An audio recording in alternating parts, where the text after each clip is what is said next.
Good morning and welcome to this week's edition of Monday Musings in the Midwest. I'm your host, Barrett Collins. I'm a retired attorney and I'm an educator. I've been around the block a few times. Let me point this out in my lawyer position. This video is not intended as legal advice and I am not creating an attorney-client relationship with you. Sorry, I have to say that every time. Hey, I had somebody say, why are you doing this podcast? And I would have been the person who never would have done a podcast, but I'll tell you why I did it. I've been around the block and I like to look at things.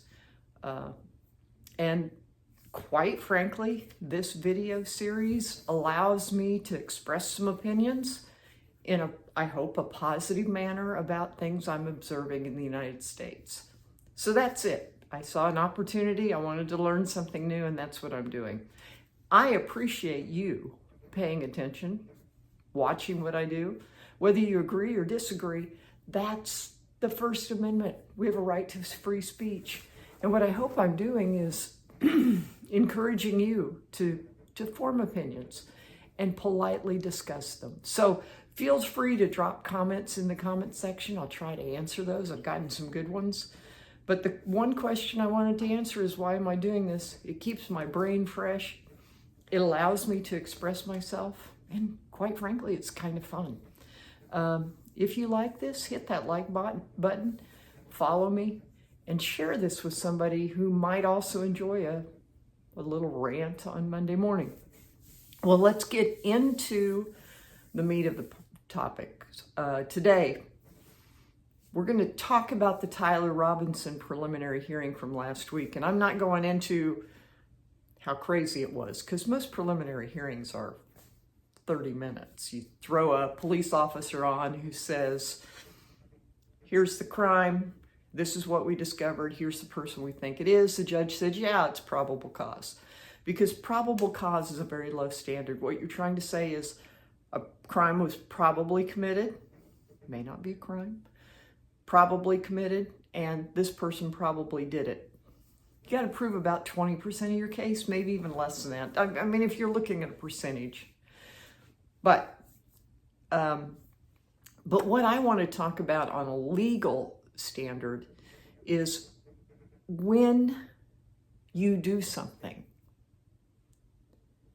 It's kind of like Shakespeare, to be or not to be. I'm going to call it to talk or not to talk. Tyler Robinson, he hadn't gone to trial. So everybody is innocent until they're proven guilty. But after the red rum of Charlie Kirk, Mr. Robinson confessed several times. There were several texts with his roommate, I think at least twice to his roommate via text. I think at least once to his roommate in person. He admitted that he had done it, that I did it, I was the one, something like that. He didn't come right out and, there's not a text that said, yes, I red-rummed Charlie Kirk, but he insinuated that. Discord is a platform for people to have discussions. It's not one I'm on. I don't know that much about it, but just the name kind of sounds like it's people who are a little disgruntled. That may not be true. Discord, don't come after me. I don't know. He was in a group on Discord where he made a statement or statements that indicated he probably was the person who did it. And I think he probably admitted it to his parents and perhaps the person who helped facilitate the turning in. He turned himself in. So we have a 5-day preliminary hearing and all of this comes out. Well, here's the key. And I can't believe I have to say this. If you're going to do something that's iffy, don't talk about it. Because the minute you say something to somebody, they're going to find out about it. And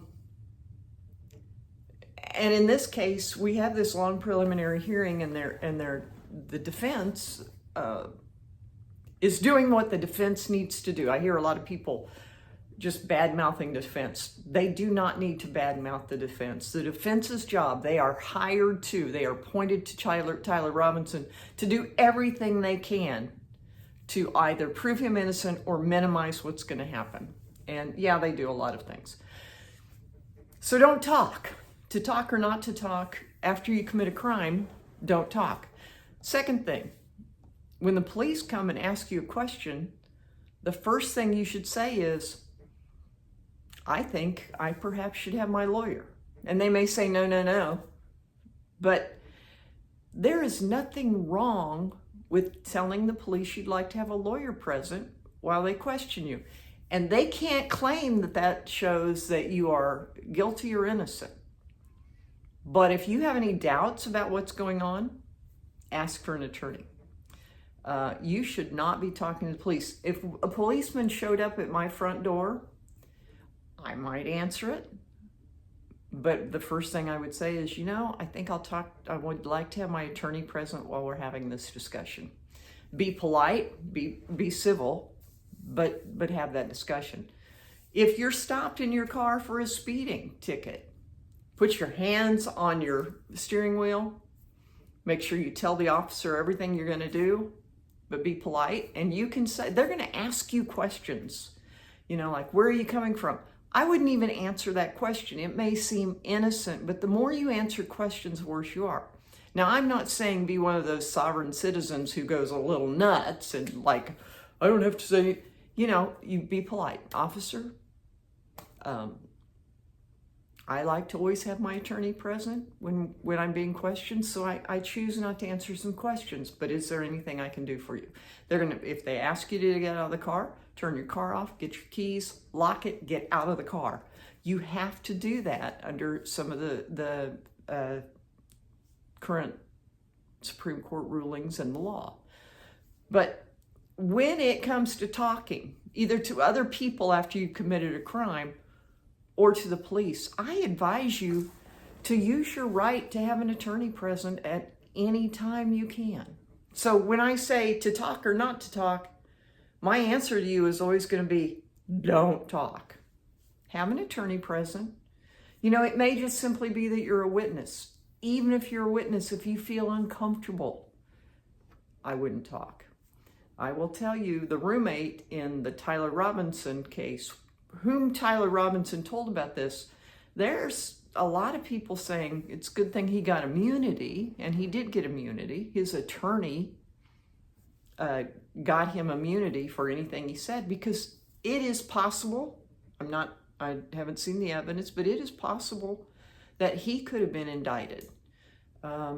Especially once Tyler Robinson confessed, you kind of have a duty to call the police and say, I'm on a text chain with my roommate. He's saying he committed this crime in Utah, and I just want to report it. He kind of had that duty. He could have been an accessory after the fact. So, to talk or not to talk, Tyler Robinson is a prime example of, if you're going to commit crimes, keep your mouth shut. In my years of experience, here's the deal. Criminals, people who can commit crimes, either want to gloat about it, so they talk to people, or they feel so bad that they need to talk to somebody. So they talk, and that's how we catch them. Second part of this that was interesting is the effect that cameras have. There are cameras everywhere. I don't know why anybody's committing a crime, because there are cameras everywhere. And they have some pretty good footage of Mr. Robinson being on the campus, being on the top of the building, and so on. Interesting case. It's a preliminary hearing that went way too far. I was of the opinion the judge probably should have said, defense, I know what you're trying to do. I've heard enough. There's probable cause. We'll bind over. We can deal with all this emotions. But he chose not to, and that's okay. He's trying to be thorough, complete, and let the defense do what they are charged with doing, which is defending Tyler Robinson to the best of their ability. Okay, let's turn to my next topic, which is civility. And this may be kind of a rant. I'm sorry. Occasionally I will rant about this. What is wrong with us in America? Why are people being taught to be impolite to others? There are videos all over the internet of people just flat being rude. They're caught doing something or they decide to confront somebody. You know, I don't mind being confronted about things I've done. That's okay. But what happens when you confront me in an aggressive or impolite way is that you create in me a need to respond in kind. And we've lost a lot of civility in the United States. And this is my rant. I was traveling this weekend. I was in the bathroom washing my hands, which you should do. And this woman was behind me. I was soaping up and she just looked at me and said, "Move." And I thought, I'll be done. And I just looked at her and said, "I'm sorry, I'll be done in about 10 seconds. But I couldn't believe that she would come out of a bathroom stall, see me washing my hands, and immediately tell me to move. I don't know where we're getting off on that. I agree people should ask for what they want, perhaps demand what they want. But a nicer way could have been to say, well, I don't know what a nicer way would have been. Because I was just washing my hands. I was almost done. I was going to move in 5 seconds. I hadn't been there very long. I don't know. But it kind of got me. And I started thinking about civility. Why are we not civil to each other? Have we created a generation, a culture in the United States where we're demanding what we want? And again, demanding what you want or need is okay, but do it in a civil manner. Well, I've got 2 topics under this. We've got midterm elections coming up. I think part of what is happening is that the negative campaign publicity is feeding some of this inappropriate rhetoric. The spin that politicians put on things is just crazy. They're so myopic about things. They'll pick out one tiny thing, right, and then they spin it and twist it and make it into a giant issue. I was a high school debater, and we would have these debate topics, one of which was about primaries. And it was amazing how coaches would teach their debaters to extrapolate all the way to death. If we don't, basically what would happen is they would extrapolate any argument to the fact that it will collapse democracy and people will die. And it was like, wait, we're talking about whether to have a primary or not. We're talking about whether to have an open primary or closed primary. That's what I think is happening, is we are extrapolating far too much. And I think the current political climate feeds that. And I think we as Americans need to start demanding a little more civility from everybody. Second topic under that, jury duty. Nobody wants to serve on a jury.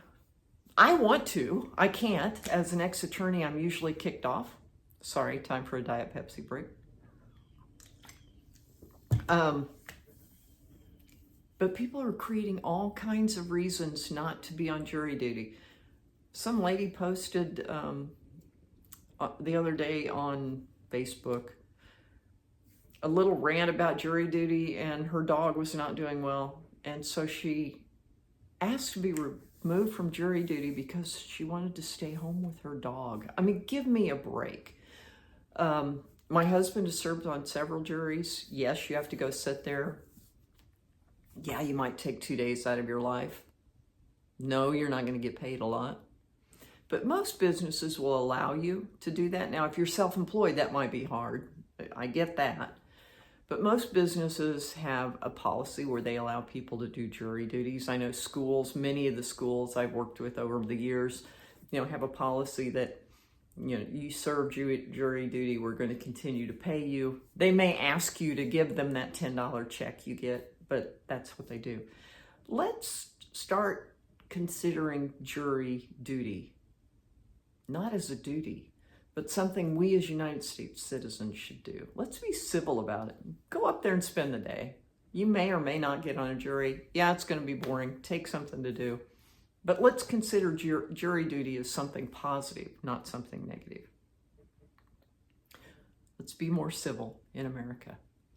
My final topic is AI, and I have to tell you, probably 4 years ago, I would tell you I would never use AI. It's a wonderful tool. It can't replace the human brain, but it can supplement, support, and kind of help jumpstart things.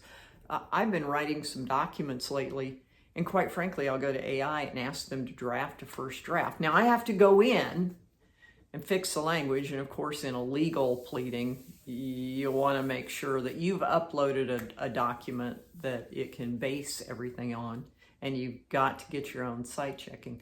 But there's an old saying that it's easier to edit than create. And that's what we need to start thinking of AI as. Not as a bad thing, but as something especially you as an adult can use to jumpstart your thinking. I'm actually fascinated with it. I've been playing with AI, and it's been a wonderful, wonderful tool for me. But when you see the writing, it's 50% mine and 50% what AI has started. So think about that as you're doing things. I had a question from a viewer, and it was an interesting question. It said, what kinds of things do you follow? Well, on crime and trials and legal, a lot of the cases are now being shown, and I used to think showing them on TV was kind of a bad thing. Now I think it's a good thing. The way the U.S. is, we have so many conspiracy theories. We have things that people just don't believe anything. And I think by showing the trials on TV, there's less secrecy. Now, I can go down to the courthouse and walk into any hearing, unless it's a closed hearing. And there are some hearings that make sense to be closed. Juvenile hearings, we don't need to know what that 12-year-old did. Things that are in probate court, some of those are closed. You can go to a courthouse and see it. So videotaping it, as long as it's appropriate, makes perfect sense. But folks wanted to know what I watch. Well, if we're talking about crime and crime analysis, I probably followed 20 or 25 different people, but let me give a shout out to some that I think are excellent. The first one is a YouTube, and I think it's a podcast called Crime Talk. And it's an attorney named Scott Rausch. I think he's out of Colorado, a long-time defense attorney who does a great job. Second is Courtroom Confidential. Courtroom Confidential is done by a guy who was an ex-prosecutor, spent 10 years in LA being a prosecutor, and is now a defense attorney. He does a great job of breaking things down. Josh Ritter is his name, and you'll see him on various newscasts. He's pretty well known. The third one I like is Courtroom, I think it's Insider, and it's out of East Idaho News. Young man, a reporter, not an attorney, who does an excellent job. So those are three. The fourth one I would recommend to you is a gentleman by the name of Bruce Rivers, and it's Criminal Lawyer Reacts, or CLR. Now, he's a little more salty,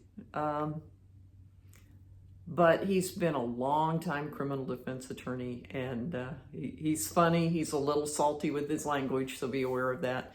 And he does cases that just interest him. So you won't see him all the time, but when he does a case, he does a nice job of kind of breaking it down and getting through all the clutter. Those are four that I watch a lot. There are two others. Hidden True Crime. It's a reporter and her psychologist husband. They do some really excellent in-depth things. And I really enjoy it. And another one went out of my mind, but I'll probably bring it. But those are some, if you're looking, you can follow. I do a lot of research and read a lot about a lot of topics, but somebody asked about those, so Oh, the other one is Hidden Crime? Tony Bruschi. Tony Bruschi. I think he's out of Arkansas or Missouri. Excellent, excellent one. And another one is JD, A Lawyer Explains, and it's a retired attorney out of Missouri. I'll give you some options. You can go find them. If you want the list, I can get it to you if you need it. But that's it for this week. Sorry I had to rant a little bit. Let's try to be nicer to each other out there.